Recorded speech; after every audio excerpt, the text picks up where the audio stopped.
Hello, I'd like to welcome you to our April Fireside Chat. This is number 11, and just with all of the others, we are recording this Fireside Chat, and you can view this one later on again, or any of the previous ones in Coursera. They're in the resources tab of the course. And this one will get posted pretty much right away as soon as we're done with the Fireside Chat this morning. A couple of reminders. Right now, your microphones and videos are turned off. Your mics are muted. Please don't turn them on. We get into all sorts of bandwidth problems if we run into things like that. And we are going to have a question and answer session after our guest is finished with her presentation. And if you want to send in a question for either her or for me, please do that using the chat function on your Zoom menu bar. And you don't need to wait until the Q&A part starts to do that. You can put in your questions at any point in time. And that will work out really well for us. If for some reason we don't get around to answering your question during our hour together this morning, we will respond to it after this is over, and the answer will be in Coursera for those people that are enrolled in the course. So I'm really pleased to have as our special guest this morning, Dr. Alexandra Hanlon, from Virginia Tech. Alex is the director of the Center for Biostatistics and Health Data Science, and she is professor of practice in the Department of Statistics at Virginia Tech. She has been involved in collaborative research in the health sciences for a couple of decades.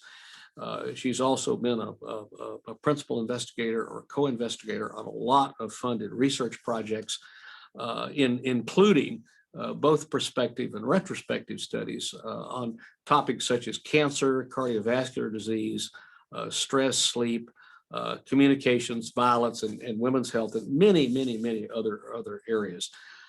She's very well published. She's authored 350 or more peer-reviewed papers, and her focus has been on study design, sample size estimation, data management, and statistical programming, along with data visualization and analysis. She's been a scientific reviewer for the Patient-Centered Outcomes Research Center.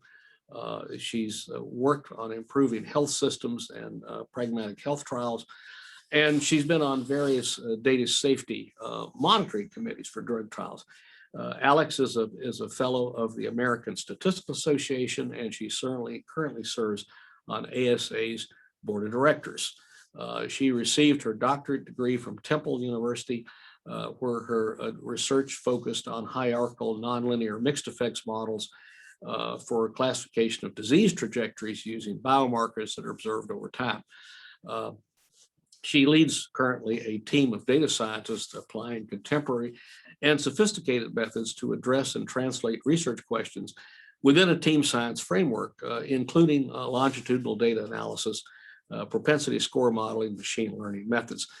She is a real expert on clinical trials, and she is going to be talking today about clinical trials with an emphasis on COVID-19. This is a topic that is of great, I think, interest to not only people in the statistics community today and in the health sciences, but also to people in general, because we've heard so much about vaccine development and clinical trials for vaccines. And so we're going to get to hear some things from somebody that's a real expert on this topic. And I'm just delighted to have Alex as a guest. So I guess, Alex, it's your turn to get going and run the show. Great. Thank you so much for that introduction, Doug. So I'm going to try to share my screen now. Can you all see it? Let's see. Let's see here. Can you see my screen there? I can. Okay, great. It looks good. So thank you very much. So I'm honored to be here today for one of these fireside chats. I was initially asked to speak on clinical trial study design, but as you mentioned, given today's landscape, I thought it might be really fascinating to focus on the design of the phase 3 COVID-19 vaccine efficacy trials. In this particular area, the vaccine trials, I'm certainly no expert in this area, but as you mentioned, I'm a collaborative biostatistician and I have designed my fair share of prospective clinical trials. So I'm certainly comfortable speaking on the topic and I'm really super interested in it as well. And as you all know, every day is an adventure in this area. So, to lay the groundwork, my story will flow in 3 basic parts. So I'm going to provide some background for context. And here I'll talk about some important harmonization efforts that went into this. And then I'm going to go into phase 3 efficacy trial design considerations. And finally, I'll wrap up with some words about correlates analyses and then what future designs might look like in this area. So I also will draw attention to the critical role that statisticians are playing in the current landscape of the COVID-19 vaccine program efforts as a whole. So let me give some background here. As you all know, on January 11th, 2020, the Chinese media reported the first death from the novel coronavirus. And then exactly 2 months later, the World Health Organization declared the pandemic. And then I'll put this within the context of the United States, simply for the sake of time. So here in this country, the virus has now cycled through 3 waves. And we may very well be in the throes of our 4th, right? So in addition to devastating morbidity and mortality that we've observed, this pandemic has turned our health system upside down, as well as our country's employment, education, entertainment, travel, transportation, recreation, and just so much more. So in terms of caseload and mortality, this is where we are as of yesterday. And this is from Hopkins. So as a nation, we've confirmed over 31 million cases and over 560,000 deaths. COVID-19 is the leading cause of death attributed to any single pathogen in the world this year. And so there's clearly no justification needed for the global efforts that have gone into the program. So, and again, as of yesterday, over 192 million vaccines have been administered. Nearly 23% of the total population has been fully vaccinated, with 37% receiving at least 1 dose. And for those over 65 years of age, nearly 63% have been fully vaccinated, with 80% receiving at least 1 dose. So as you all know, yesterday, the FDA and the CDC issued a joint statement calling for a pause in the use of the J&J vaccine. And this decision was based upon 6 reported cases of rare blood clots out of nearly 7 million doses administered. And this low incidence rate could not be picked up in these clinical trials, rather only when the vaccine went post-market. So really take note that the CDC has a robust monitoring system for vaccines. And of course, the COVID vaccines are certainly no exception. And the fact that the J&J vaccine was paused is actually testimony to how seriously the safety is taken, as well as the ability to detect signals early. So how did we reduce our usual development timeline to say 10 years down to 12 to 18 months? So first, let's talk about the traditional development timeline. Excuse me. This is what might look like a typical vaccine timeline. So the process it's expensive, it's risky, and it takes a really long time. As I mentioned, 10 to 15 years to move from discovery to distribution. The process is initiated by building a case for burden of disease and then demonstrating the need to invest in a vaccine. And in this current setting, this really doesn't come into question. So we then identify the right antigen We then engaged in exploratory and preclinical animal studies for safety and for immunity. And then we move very deliberately through the study phases. In each phase, we carefully study safety and immune response, every single stage. And phase 1 is a preliminary study of safety and immune response carried out in a very small number of human beings. And then we move to phase 2, and phase 2 focuses on optimal dosing in a larger group of people. And then in phase 3, we move into our very large phase 3 clinical trials of efficacy.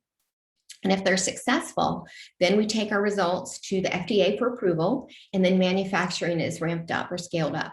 And because manufacturing is so expensive, companies generally don't invest in it until they're well into phase 2 or even beyond, right? So they want to make sure that the vaccine will work before making that huge investment in the manufacturing process. So then the global pandemic hits, right? And in comes Operation Warp Speed. So Operation Warp Speed allowed for a rapid acceleration in this usual vaccine development timeline that I just showed you without compromising science and safety. So this acceleration can be attributed to 4 things: science, running the studies in parallel, resources, as well as improved manufacturing over the past decade. So regarding the science, we're building on 2 decades of spike protein research that came from work in SARS and MERS. And then in terms of study timing, we assumed here under Operation Warp Speed success at every phase. And we ran studies in parallel rather than in sequence. And what I mean here is that once the phase 1 study started, we assumed they would succeed. And then we began planning and carrying out the phase 2 studies. And then similarly, our phase 3 studies were planned and they were ready for launch once the phase 2 studies demonstrated optimal dosing. So just to give you some specifics, so in January 2020, the genetic sequence of the novel coronavirus was released. And just 2 days later, the NIH and Moderna finalized sequencing for Moderna's vaccine. And at that point, Moderna mobilized for clinical manufacturing right then and there. NIAID, which is an NIH institute, then announced plans for a phase 1 trial, with CEPI funding the manufacture of the vaccine for that phase 1 trial. So then here we can think of resources. In terms of resources, funding here in the United States has primarily come from you and I, the US taxpayers. Companies entered into agreements with BARDA, which is an arm of the NIH, to fund these large phase 3 clinical trials along with manufacturing. So they assumed the risk of manufacturing. They took that risk off of the companies.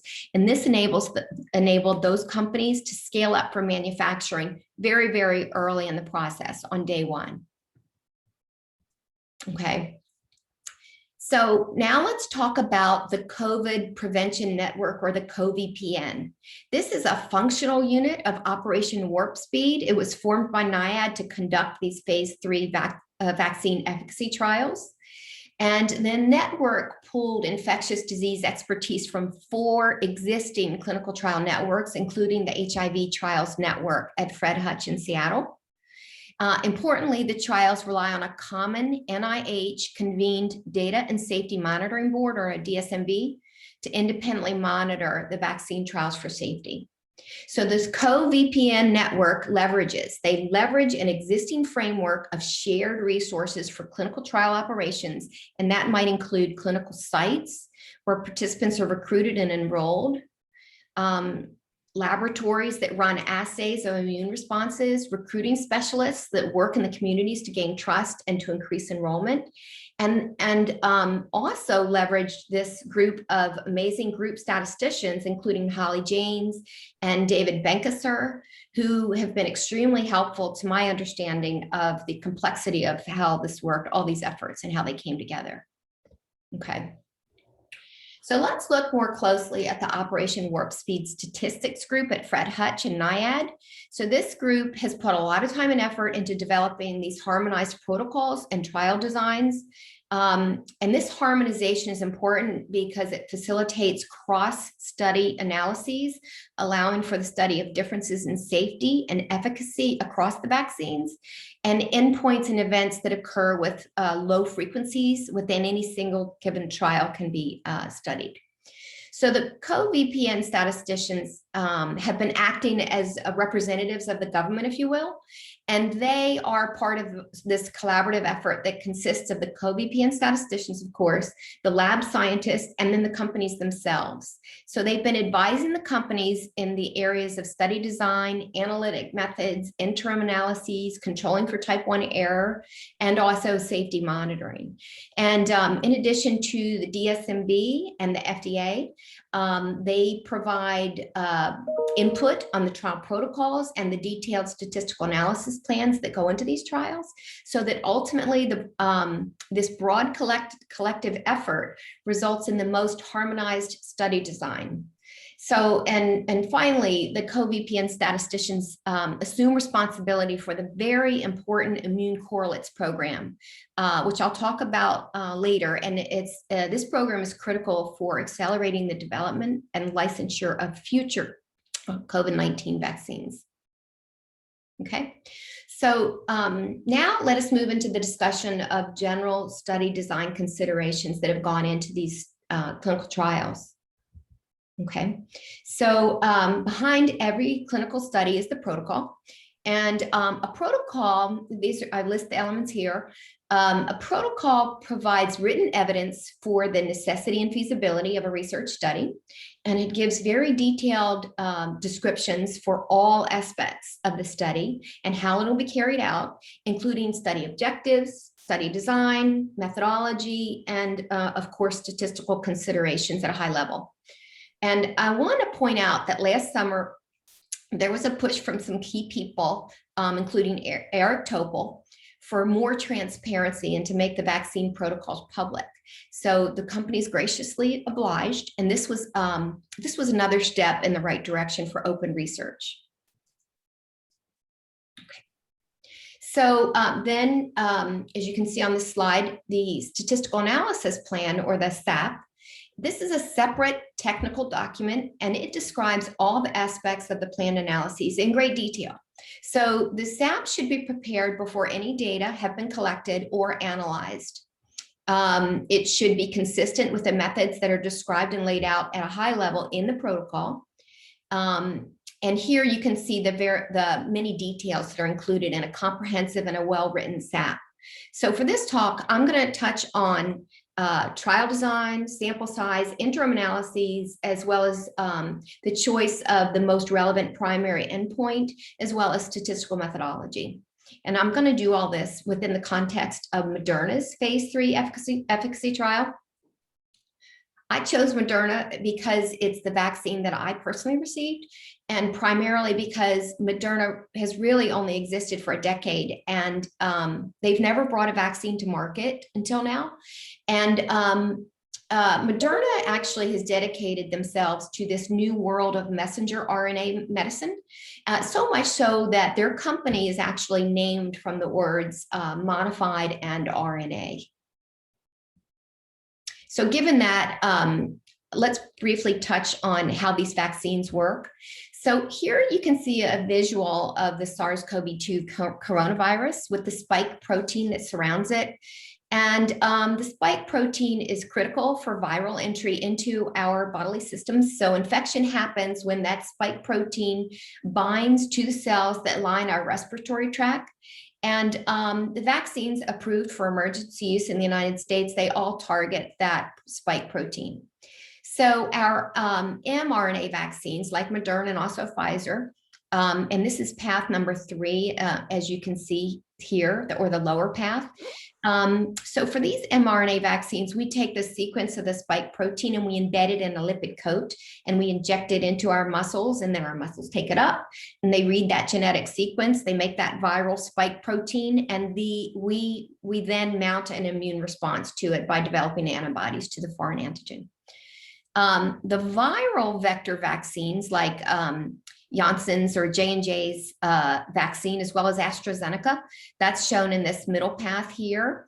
They're similar in action, but instead of embedding the spike protein sequence in a lipid coat, rather DNA is embedded in another virus or an adenovirus. And then lastly, is shown here in this top path for the protein-based vaccines like Sanofi and Novavax. Here, we simply inject the spike protein with or without an adjuvant into our muscle cells. Okay, so let's talk about Moderna's phase 3 efficacy trial design, right? So this is an ongoing, this study is ongoing for safety now, and it sought to enroll 30,000 participants from 99 sites in the United States. Specifically, the study included adults 18 years or older who are at risk of infection. And the focus on high-risk people is important scientifically, as well as from a public health perspective. And it's also important from the statistical perspective, as we know that the more cases that we observe, the more quickly that the trial will go.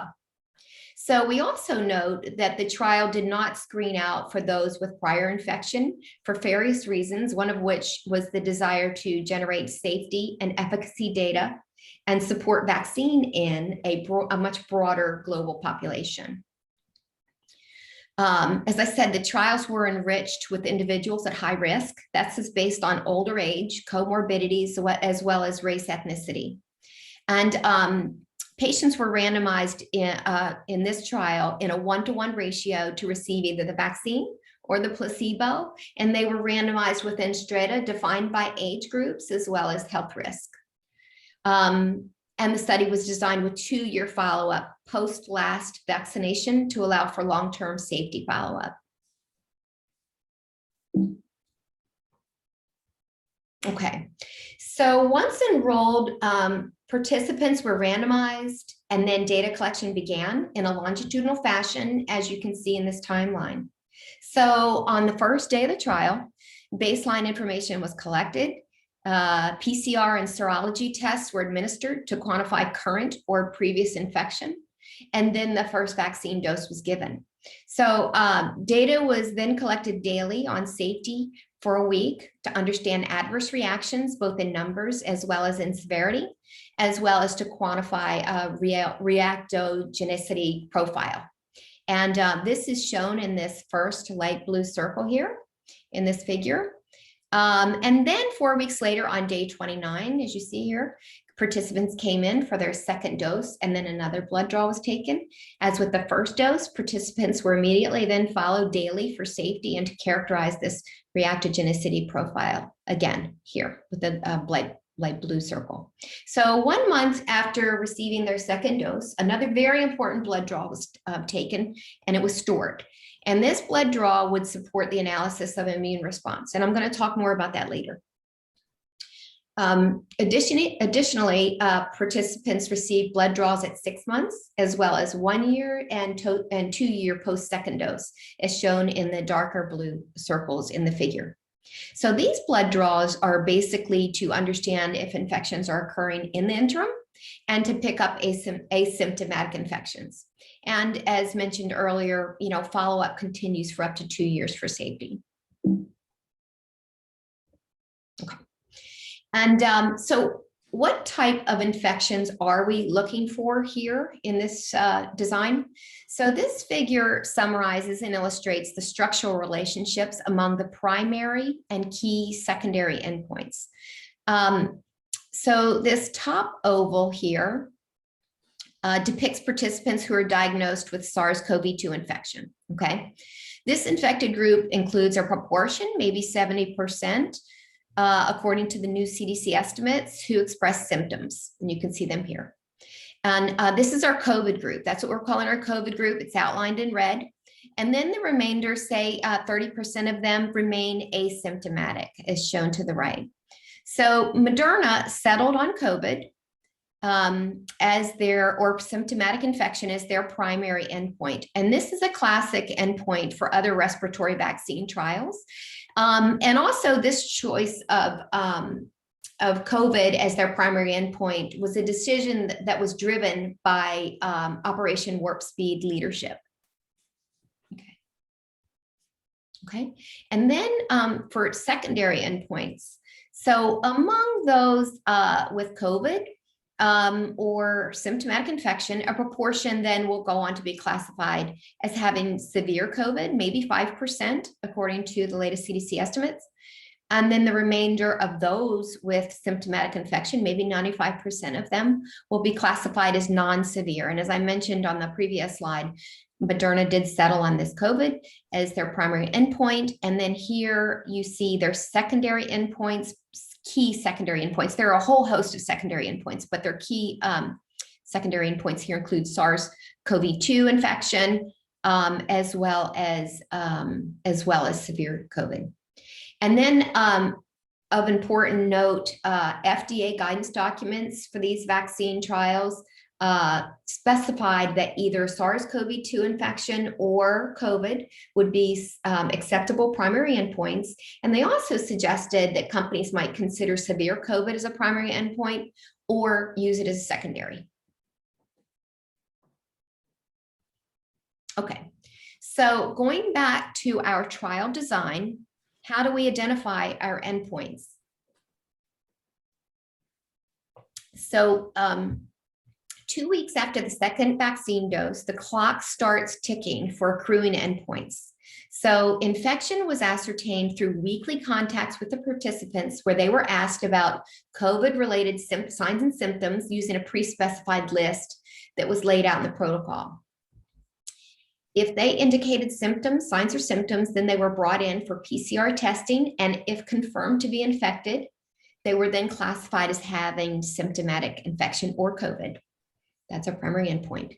And these participants were enrolled then into a post-COVID diagnosis follow-up schedule, as you can see in this graphic. And basically, these people were assessed daily for signs and symptoms, including severity, throughout the duration of presentation of symptoms. Swabs were collected every other day and then in decreasing frequency to study the extent and duration of virus shedding. And shedding of the virus is a key secondary endpoint that's relevant to understanding transmissibility of the infection. Okay. So very importantly, co-VP and statisticians put a lot of thought and consideration into what is the most relevant endpoint for describing how well these vaccines work. So let's walk through these, right? So the SARS-CoV-2 infection endpoint is relevant from a public health or an epidemic control perspective.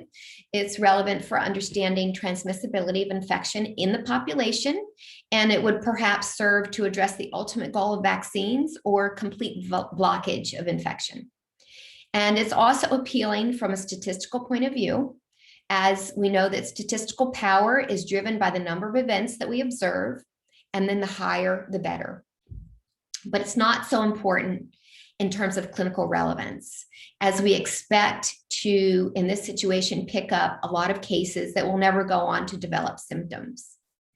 And then there are also some statistical difficulties in capturing any infection with the design that we've shown here. Specifically, the onset of asymptomatic infection can't be precisely measured given the few scheduled follow-up visits for a blood draw that I showed you in the previous figure.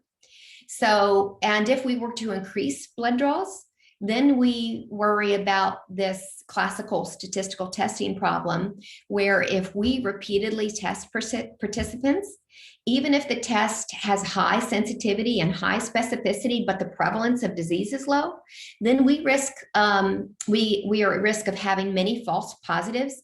And the result of that ultimately is that we would end up then with a biased estimate of vaccine efficacy that goes towards the null. So we're not doing ourselves a favor there. So at a high level, that touches on the complexity of using SARS-CoV-2 infection as a primary endpoint. Okay. So now let's consider COVID as a primary endpoint, or infection with mild to moderate symptoms. This endpoint has more clinical relevance to the individual, as well as to a population, as well as to population public health, And it's one for which we will observe a number of cases. So based on experience, we would expect to see higher vaccine efficacy in those who have symptomatic disease as compared to any infections that we talked about earlier. But the one concern here is whether this is a truly clinically relevant endpoint, as most symptomatic cases involve mild symptoms. And for those who expressed concerns in this case, a severe endpoint is preferable. So then, of course, we can move down then to the consideration of severe COVID. This is obviously the most clinically relevant endpoint to an individual, and actually where we would expect our vaccines to work the best. The challenge here, though, is that far fewer severe COVID cases will be observed. We knew would be observed, and this results in lower power. So using severe COVID as a primary endpoint would require a much larger study or take a lot longer to execute or carry out. Okay. So here, let's focus on the actual computation of vaccine efficacy, or VE. So this is what we use in vaccine trials, and classically, vaccine efficacy is defined as 1 minus a risk ratio of the endpoint comparing vaccine to placebo. So VE can range from 0 to 1 or 0 to 100% if you prefer. And we want VE to be close to 100%, as this would suggest that the risk of disease in the vaccine group would be close to 0. And basically what we're saying here is that we've eliminated all risk of disease in the vaccine arm. On the other hand, if VE is close to 0, then risk in both groups would be the same, and the vaccine is doing nothing. And if VE is estimated to be less than 0, then the vaccine is actually harmful. So the term risk here is defined by our endpoint, as well as by our choice of statistical methodology, or equivalently, the choice of statistical estimand. So for example, we might be estimating risk using a time to event Cox model, where estimand would then be a hazard ratio. Or perhaps we might use a cumulative incidence approach to estimating an incidence rate ratio. So there are many ways that statisticians quantify risk or think about quantifying risk. And thus a variety of approaches are being used to evaluate VE in these phase 3 efficacy trials.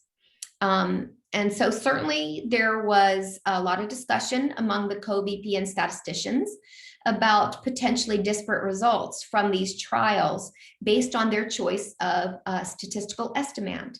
But it turns out that because the events of interest in these trials are quite rare, the estimands end up being quite similar, regardless of the choice of estimand.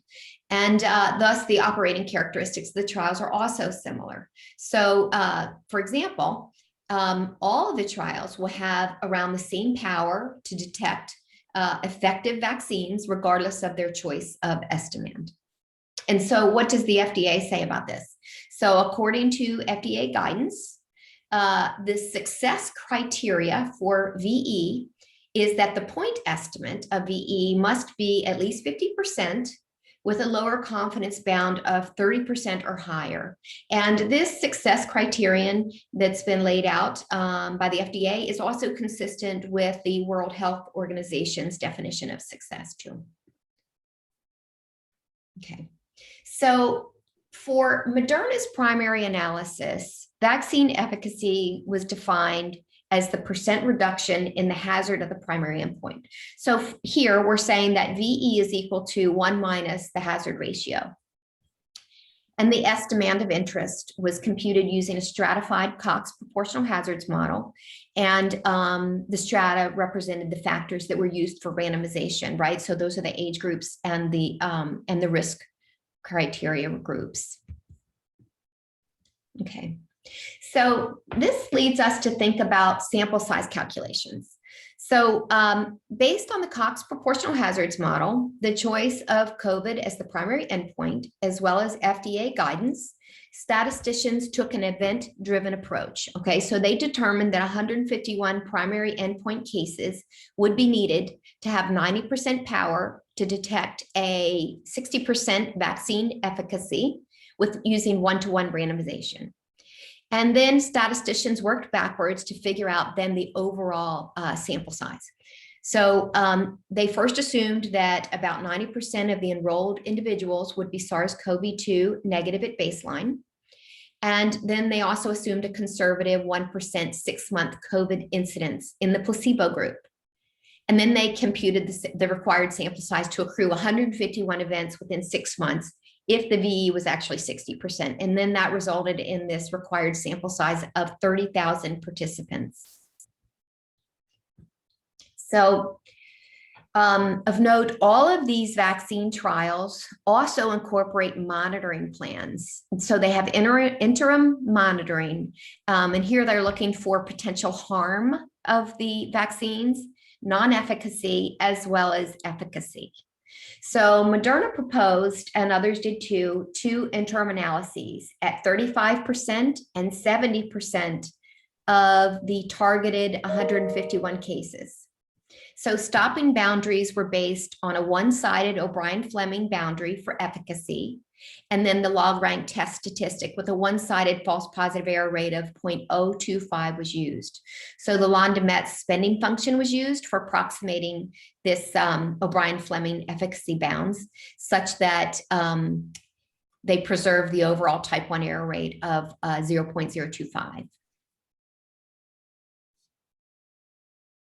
Okay, so and then so as I mentioned at the beginning, there is a common DSMB that's overseeing all of the Operation Warp Speed trials, and they're charged with looking at these interim trial results and evaluating the data in terms of safety and trial integrity, and then relating the accruing evidence to the pre-specified boundaries for efficacy, non-efficacy, and potential harm to the companies, as well as to the FDA.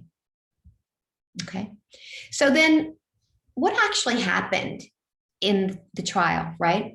So this table shows results from the primary analyses that were used for emergency use authorization. So for the primary endpoint, we're looking at COVID-19 VE for Moderna, and that's what Pfizer used as well. And then Janssen used severe COVID-19. So we see high efficacy and tight confidence intervals for COVID-19 for all 3 vaccines. So as compared to Pfizer, you can see that Moderna enrolled a higher risk pool of participants. So you can see that Moderna observed 30 cases of severe disease, all in the placebo group, as compared to Pfizer's 4 severe cases, just 4, and 1 was actually in the vaccine group. And we can also see by the confidence limits that there's a lot of uncertainty in Pfizer's estimate of VE for severe disease. So of note, Operation Warp Speed, they were heavily involved in Moderna's phase 3 trial design, and they focused on recruiting high-risk participants to increase confidence in estimating VE for a variety of endpoints, including severe disease. Okay. So now let's look at actually what happened in the fall. Let's just really think about this. So we were in the middle of our 3rd wave of the pandemic in November. Cases were accruing at an alarmingly high rate. Okay, so they were coming in fast and furious. And we note that there's always a lag between when a case occurs and when it is formally adjudicated. So this is because we have to wait for PCR test results to come back from the central lab for confirmation. And then there are always tricky cases that require full chart review for adjudication as well. So while Moderna was adjudicating the final number of events that they needed for their first interim analysis, and then they ended up locking their database, finalizing their data analyses, and then realizing early stopping in response to an extremely high estimate of VE or vaccine efficacy, right? So while all this was happening, all the while, cases were continuing to accrue at a rapid clip, right?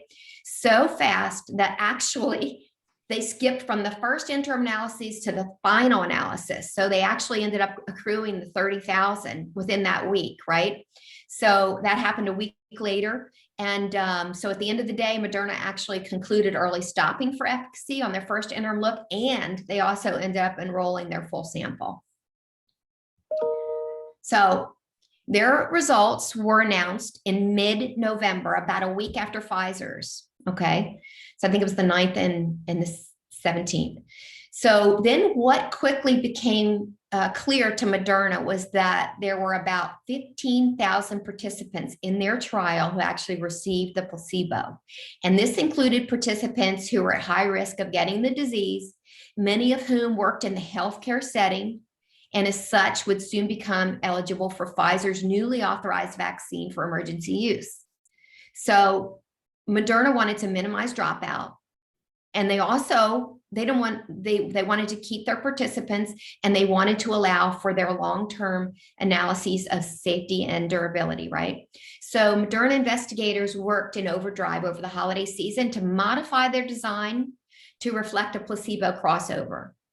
And so with this crossover, ongoing study participants were informed of the availability and eligibility criteria of any approved COVID-19 vaccine, specifically Pfizer, and they were given the option to request unblinding and then the opportunity to receive Moderna's vaccine.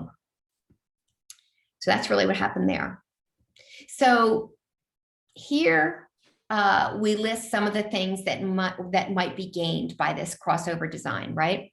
So from this design, we'll see an increased sample size to accommodate the study of duration of immunity, the availability of more data on subgroups like elderly people and racial and ethnic groups, a better assessment of vaccine-associated enhanced respiratory disease. This is a condition we watch closely for, and increased power for establishing correlates of immunity. Okay, so speaking of correlates of immunity, another key result of Operation Warp Speed's trial harmonization is the development of immune correlates. The idea here is to generate evidence using data from all of the protocols under Operation Warp Speed that can demonstrate that an immune response is highly predictive of vaccine efficacy. And this is really the ultimate for any vaccine program, right? So this trial harmonization is critical to this immune correlates program. And so some of the open critical questions that we have at this point include: what is the precise estimate of vaccine efficacy for severe COVID?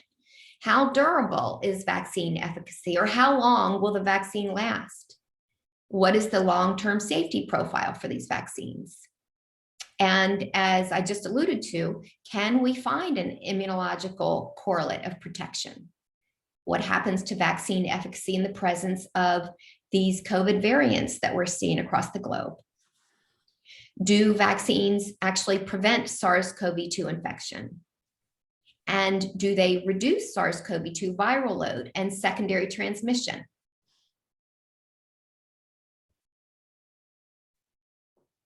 And then finally, let's talk about where we are today and what a company might be thinking if they wanted to engage in a phase 3 vaccine efficacy trial. Okay, so what we've seen and what we've been talking about is our first generation of placebo-controlled phase 3 efficacy trials that are powered on COVID-19 vaccine efficacy.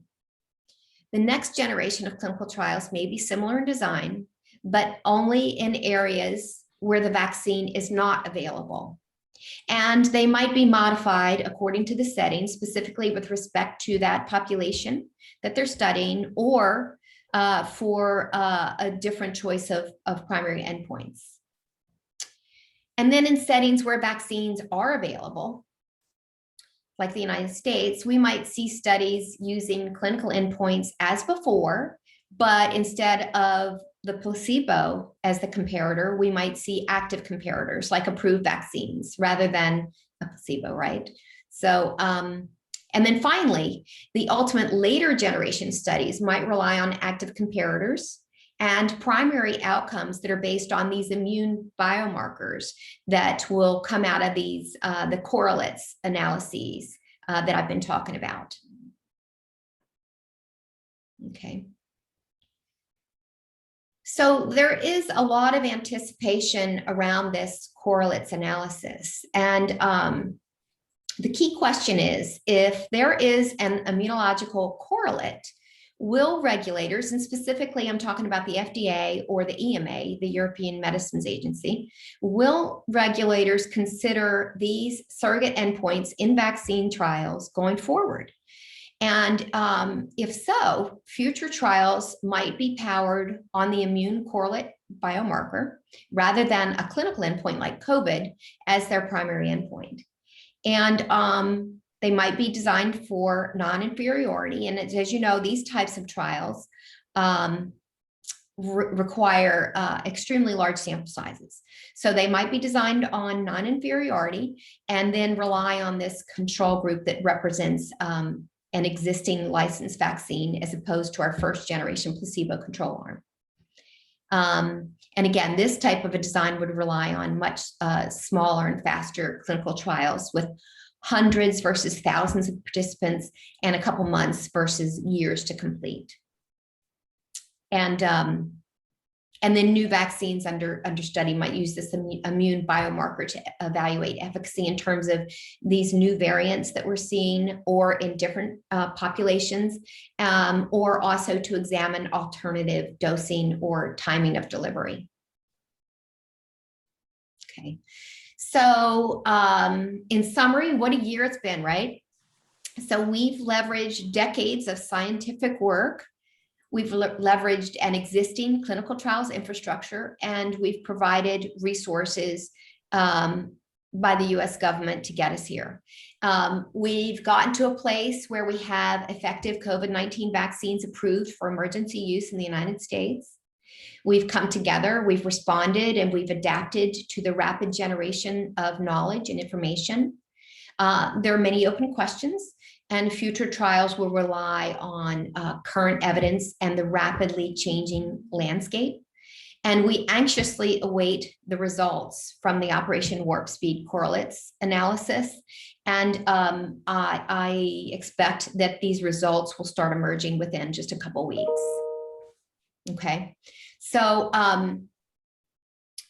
and finally, I want to express my gratitude to all of our amazing statisticians who've come together. They've worked tirelessly and selflessly, especially, as I mentioned before, David Benkesser and Holly James, who are right in the thick of all this. And they were kind enough to make sure that I've got current and accurate information to share with you all today. Okay, and so I have references here if you're interested. And finally, I just want to say thank you.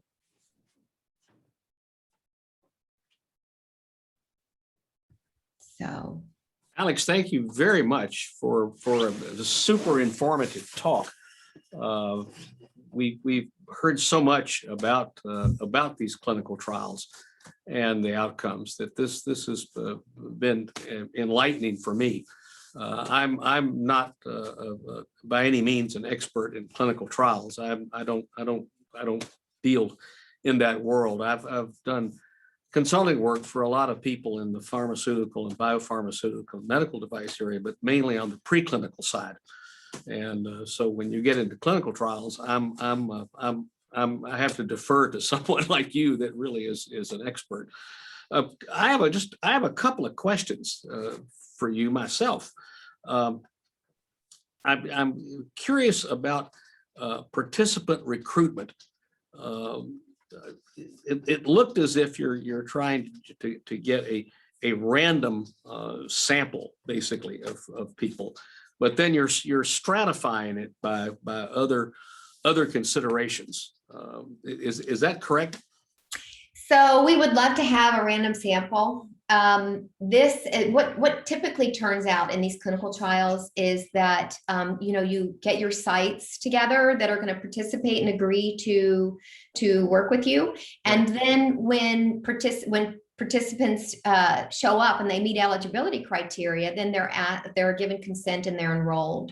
And in this particular setting where we have these large vaccine trials, they're, as I was talking about early on with this Operation Warp Speed framework, they have a group of a network of sites that they've got within this framework that work with them, and they've got all of the human resources lined up that do these trials. So those are the specific sites that were used for recruiting these individuals.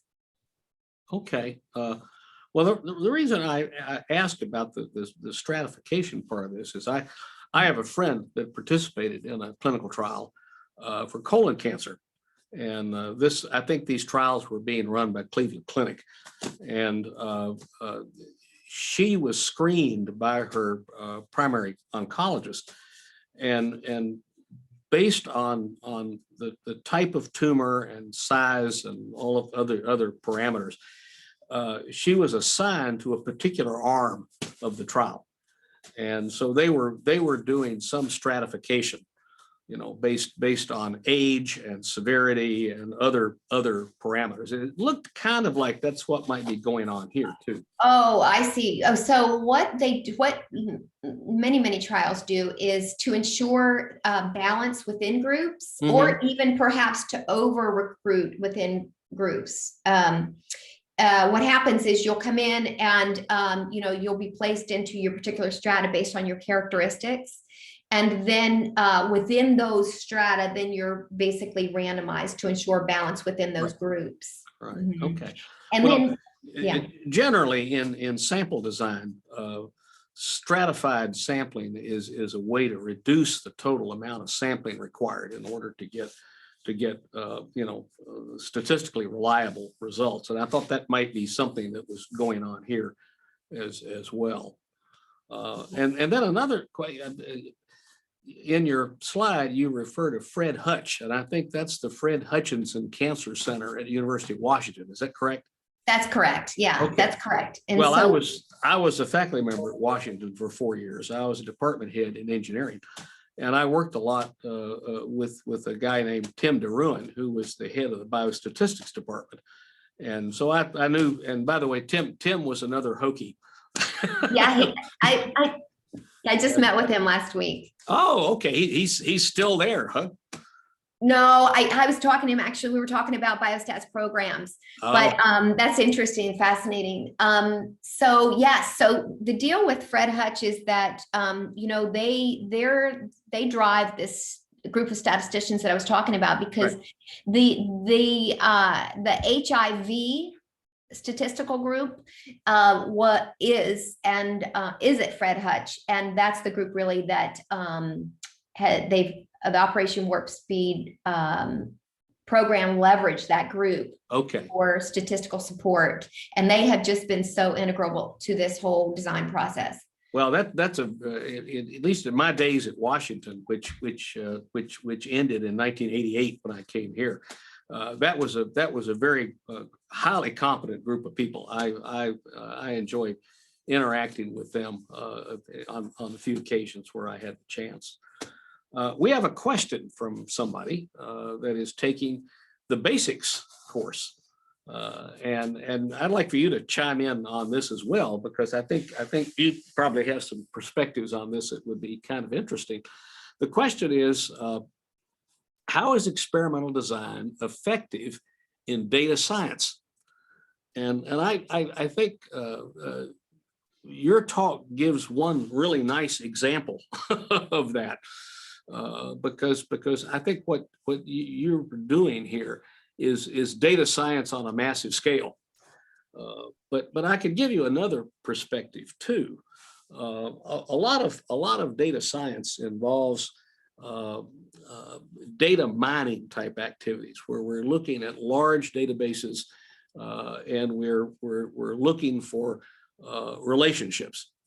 And of course, what you find in these relationships are correlative relationships. And as we know, correlation does not necessarily establish causality. as I remember, one of my managers told me when I was a young co-op engineer working for Union Carbide, he looked at me and he said, Doug, he said, if you want to find out what happens in a system if you change a factor, you actually have to change the factor. And that sort of convinced me of the power of designed experiments. And so I look upon a lot of data mining exercises as ways to generate hypotheses. In other words, this might be a factor that causes this response. But in order to really establish that, you need to do some sort of controlled experiment. And so I think experimental design is a natural tool for data scientists if you are trying to establish causality. And of course, in a lot of those environments, it requires a lot of clever work to be able to design an appropriate experiment. I don't know, what's your view on this? I'm interested in your comments as well. Sure.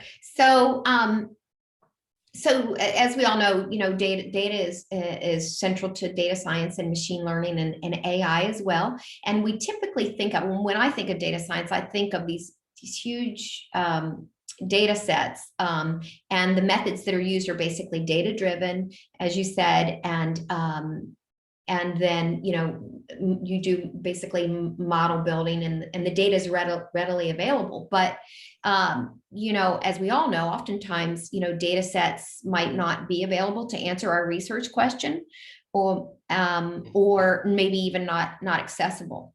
And so in that case, we could prospectively collect the data, and then we find ourselves in the setting of the traditional design of experiment setting, right? As you know it. And of course, this might then take us into the realm of the design of clinical trials or experimental studies in the health sciences.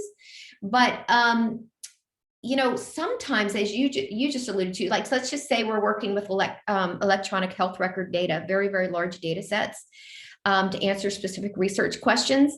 And we know that using these EHR data sets, claims data sets, existing data sets, observational studies, they're just really ridden with a lot of issues that we have to deal with, including selection bias. So there are ways to think about design within the context of developing your statistical analysis plan. So I said before, for us and for most statisticians working in the health sciences, you have your research question, you develop your statistical analysis plan. And if you suppose you're trying to compare two groups and you've got all this observational data that has a lot of problems with it, you can use approaches like propensity score modeling, so that you can reduce, so you can basically create the setting that mimics a clinical trial. So reduce the bias as much as you can, so that you put yourself within a setting that looks like a clinical trial. And there are various causal inference methods that are used within this setting. So I would think about it that way. And I would think about design within the context of actually your statistical analysis plan and those types of methods to reduce bias. One of the other connections that we've actually talked a little bit about in the Fireside chats is the idea of A/B testing, online testing in marketing research. That is a very big data science topic, and it directly involves experimental design. And we had a couple of my former PhD students who are at American Express come and talk about how they did A/B testing at American Express. And that's also another fascinating use of designed experiments in the general world of data science. We are running out of time, and we've also run out of questions. Okay, so we are done for the day. Alex, thank you so much for coming to spend the morning with us. Very informative talk. I learned a lot, and I hope that everybody in the course that participated in the Fireside chat enjoyed this as much as I did. Thank you again very much. Thank you. Thank you so much. It's been an honor.